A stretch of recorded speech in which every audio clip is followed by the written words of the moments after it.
ગઈકાલે આશરે બપોરના 2:30 વાગે ખાટકીવાસ કે જે શક્તિ ચોકના નામે પણ ઓળખાય છે ત્યાં એના ચોક પાસે ગૌરક્ષકો તથા સ્થાનિક મુસ્લિમ વચ્ચે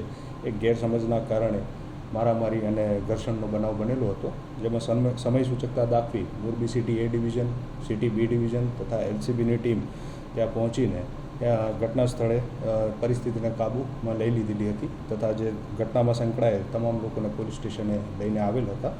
બનાવમાં મૂળ એવું હતું કે જે ગૌરક્ષક હતા તેમને ગૌમાંસ હોવાની એવી બાતમી મળતા તે લોકોએ પોલીસને જાણ કરી તાત્કાલિક ત્યાં આગળ પોલીસ પહેલાં ત્યાં પહોંચી ગયા હતા અને ગાડી રોકાવી હતી, જેથી ત્યાંથી સ્થાનિક મુસ્લિમો જે હતા તેમના ટોળા એકઠા થતાં તેમાંથી 1-2 જણ ભાગી ગયેલા હતા અને ત્યારબાદ ફરીથી સામા પક્ષની ભીડ વધી ગઈ અને એ દરમિયાન પોલીસની ટીમ પણ ત્યાં પહોંચી ગઈ તથા બનાવને થાળે પાડેલ હતો. આ બનાવ અંગે 2 ફરિયાદ સામસામી નોંધાઈ છે. તેમાં એક ફરિયાદ જે છે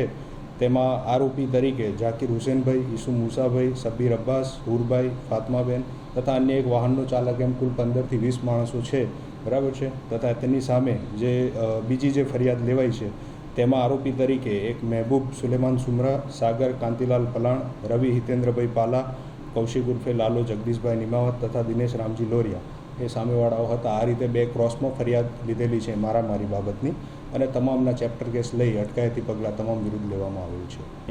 એ બાબતના કોઈ કેસ એવા મારામારીના અને રાયોટિંગનો કેસ એક પક્ષનો લીધેલો છે, જે ત્યાં સ્થાનિક મુસ્લિમોના ટોળા જે ભેગા થઈને આ લોકોને ઘેરીને અમુકને મૂઢમાર મારેલો હતો, જેમાંથી 3ને હોસ્પિટલ ખાતે લઈ જવામાં આવ્યા હતા. એટલે એ બાબતે રાયોટિંગનો ગુનો દાખલ કરેલો છે.